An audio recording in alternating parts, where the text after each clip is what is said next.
Hello and welcome to all at Crick Tips. मेरा नाम है अभिषेक और हमेशा की तरह शशांक भी मेरे साथ जुड़े हुए हैं। देखिए कि भारतीय टीम की अगर हम बात करें तो सेकंड लाइन हमारी बॉलिंग अटैक इस समय ऑस्ट्रेलिया के खिलाफ खेल रही है। इनफैक्ट चौथे टेस्ट मैच की अगर हम बात करें ब्रिस्बेन की, लेकिन तारीफ करनी पड़ेगी जिस तरीके से भारतीय टीम ने ऑस्ट्रेलिया को 369 यानी कि 359 रनों पर ऑल आउट कर दिया। शशांक, सबसे पहला सवाल आपसे ये है कि हमारे जितने भी फ्रंटलाइन गेंदबाज हैं, लगातार आप भी उस चीज का चर्चा करते रहे हैं।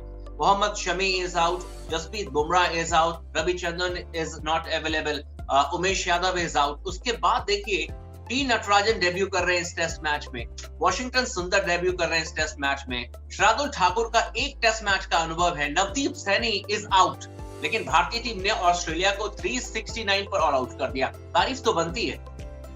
बिल्कुल बनती है। आप बेंच स्ट्रेंथ के साथ जाकर के आप इस तरीके से कमाल कर रहे हैं, ये बड़ी बात है, क्योंकि एक तो आपका मनोबल टूट जाता है और जो आपके सीनियर बॉलर्स होते हैं वो आपके साथ अवेलेबल नहीं होते हैं। चोटिल होते हैं, अगर एक टेस्ट मैच के लिए चोटिल है तो कम से कम आपके ड्रेसिंग रूम को शेयर कर रहे होते हैं, अपना एक्सपीरियंस आपके साथ बांट रहे होते हैं। लेकिन यहाँ देखिए शमी भी वहां पर नहीं है, उमेश यादव भी वहां पर नहीं है। तो ये जिस तरीके से भारतीय गेंदबाजी आक्रमण जो है चोटिल हुई है, जो मेन स्ट्रेंथ था भारत का, उसके बाद इन खिलाड़ियों को तो आप देखिए सबसे बड़ी बात यह है कि वॉशिंगटन सुंदर को मालूम नहीं था कि उनको डेब्यू करने का मौका मिलेगा, सैनी को मालूम नहीं था कि इस बॉलिंग लाइनअप के साथ उनको मौका मिल जाएगा खेलने का, नटराजन को नहीं मालूम था। और ये तीनों खिलाड़ियों को पहली बार खेलने का मौका मिला है टेस्ट क्रिकेट में, और उसके बाद इस तरीके की गेंदबाजी 369 पे ऑल आउट कर देना ऑस्ट्रेलिया को, ये वाकई में दिखाता है अभिषेक की अच्छी हमारी बेंच स्ट्रेंथ है। और हमारा जो सेकंड लाइन भी जो है बॉलिंग अटैक का, वो भी काफी बेहतर नजर आ रहा है। बिल्कुल सही कहा आपने, और शायद इसीलिए ऑस्ट्रेलिया के खिलाफ ऑस्ट्रेलिया में अगर भारतीय टीम आज भी मुकाबला कर रही है, अगर भारतीय टीम आज भी उन्हें चुनौती दे रही है, and now we are at on the edge of the test match, जहां की ब्रिस्बेन में कहा जाता है कि भारतीय टीम के लिए कोई चांस है नहीं, लेकिन still we are in this test match, और उसका जो क्रेडिट है वो भारतीय गेंदबाज को ही देना पड़ेगा जिस तरीके से गेंदबाजी की है। एक और सवाल आपसे गेंदबाजी को लेकर ही पूछूंगा शशांक, क्योंकि देखिए इम्प्रेस किया है टी नटराजन ने, हाइप है बहुत ज्यादा उनके लिए, क्योंकि he has not played enough test first class cricket, लेकिन इंटरनेशनल लेवल पर आकर उन्होंने T20 में जब मौका मिला, वनडे में जब मौका मिला, और उसके बाद अब टेस्ट मैच में भी from nowhere he got the debut, और उसके बाद से देखिए क्या उन्होंने शानदार परफॉर्मेंस करके दिखाया है। बिल्कुल सही बात है। मतलब जिस तरीके से गेंदबाजी उन्होंने की है वाकई में कमाल की रही है। 3 विकेट फिर भी निकाल लिया उन्होंने इस टेस्ट मैच में, और अगर आप देखें तो आरपी सिंह के बाद जो है सबसे सफल डेब्यूटेंट रहे हैं जिन्होंने की एक पारी में इतना विकेट निकाले हुए हों। और सबसे बड़ी बात यह है कि जब 3 विकेटों में लास्ट विकेट तो चले जॉश हेजलवुड का था, लेकिन अभिषेक अगर देखेंगे तो जो पहले 2 विकेट थे वो मानस लबुशेन के थे, उसके अलावा मैथ्यू ड्यूएट का था, और ये दोनों ही खिलाड़ी टिक करके एक बड़ी भागीदारी बना रहे थे। 100 रन की पार्टनरशिप इनके बीच में लग गई थी। तो ये दिखाता हुआ कि उस पार्टनरशिप को थोड़ा, अदरवाइज ये टीम जो है ऑस्ट्रेलिया 500 के ऊपर भी जा सकता था, फिर भारत के पास कोई चांस बचता ही नहीं। लेकिन वाकई में इस गेंदबाज के लिए, और वैसे भी मैं आपको बताऊं एक आंकड़ा अभिषेक, कि ये भारत के एकमात्र गेंदबाज बने हैं जिन्होंने 40 दिन के अंदर में सभी फॉर्मेट खेल लिया, सभी फॉर्मेट में डेब्यू कर लिया है। ये अपने आप में अजूबा है। बिल्कुल, और शायद इसीलिए कहा जाता है कि टी नटराजन जो है वो बिल्कुल फास्ट ट्रैक पर भागते हुए नजर आ रहे हैं। और क्रिकेट में और किसी भी स्पोर्ट में कहते हैं कि you need 1% of luck also, और लक जो है वो टी नटराजन के साथ में है। कहां पर ये सिर्फ एक नेट बॉलर के तौर पर आए थे, और कहां पर इन्होंने तीनों फॉर्मेट में इंडियन टीम के लिए डेब्यू कर लिया, और इनका जो कहानी है वो भी काफी इंटरेस्टिंग है। लेकिन कहानी पर हम बाद में चर्चा करेंगे, लेकिन चर्चा करने का एक और बहुत ही इंपॉर्टेंट जो क्वेश्चन है वो ये है रोहित शर्मा को लेकर, क्योंकि शशांक देखिए रोहित शर्मा ने पिछले 2 टेस्ट मैचेस में जब वो खेले हैं सिडनी में, and now he is playing in Brisbane, he always gets the startup, the way he is starting the inning, ऐसा लगता है कि बिल्ड कर दिया है, he has done all the hard work, from suddenly nowhere he loses his wicket, ऐसा लगता है कि वो आते हैं, बिल्कुल हार्ड वर्क करते हैं, सेटल हो गए हैं, गेंदबाजों के खिलाफ अटैक कर रहे हैं, और उसके बाद अचानक अपना विकेट थ्रो करके चले जाते हैं। वही इस टेस्ट मैच में भी देखने को मिला।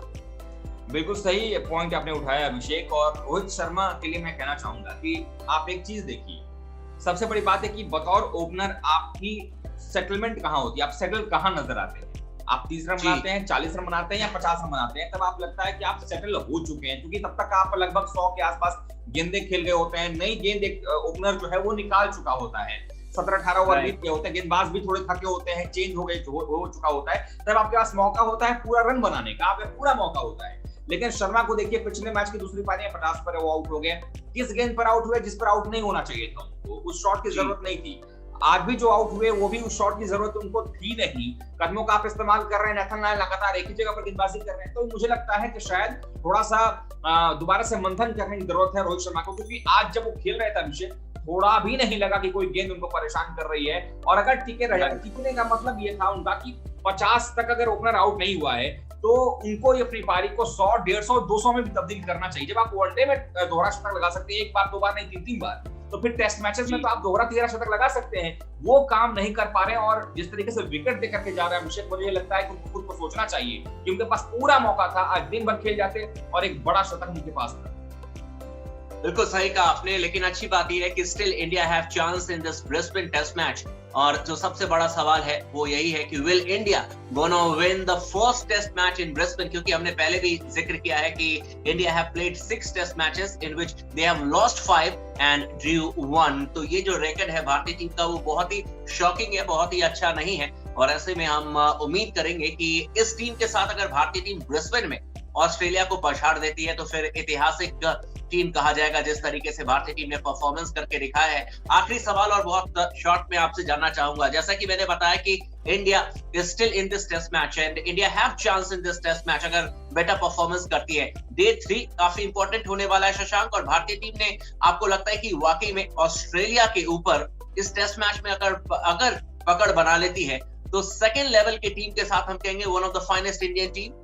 बिल्कुल सही बात है, क्योंकि किसी को उम्मीद नहीं है कि ये टीम जो है, जो पिछली टीमें नहीं कर पाई पिछले 20-22 सालों में, वो अगर आप देखें तो यहाँ पर कैसे हो सकता है। लेकिन अगर ये टीम कुछ अच्छा कर जाती है, और मेरा मानना है कि इस टीम के साथ आप ब्रिस्बेन में ड्रॉ भी जो है आपके लिए जीत की तरह ही होगा, क्योंकि ब्रिस्बेन के बारे में बहुत सारी हाइप क्रिएट की गई कि हम तो यहाँ पर जीतेंगे, ऑस्ट्रेलिया के द्वारा किया गया।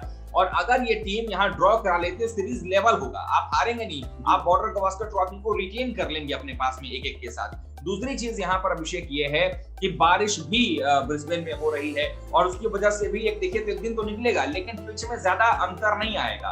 तो इसका फायदा क्या होगा कि अगर भारतीय टीम निपट जाती है या लीड पे बैठती है, अभी बहुत रनों से ट्रेल है भारत का, तो अगर लीड पे बैठती है ऑस्ट्रेलिया को, फिर भी भारत के पास एक आउटसाइड चांस होगा टेस्ट मैच को ड्रॉ करवाने का, और ये मुझे लगता है कि भारत के पक्ष में जाएगा।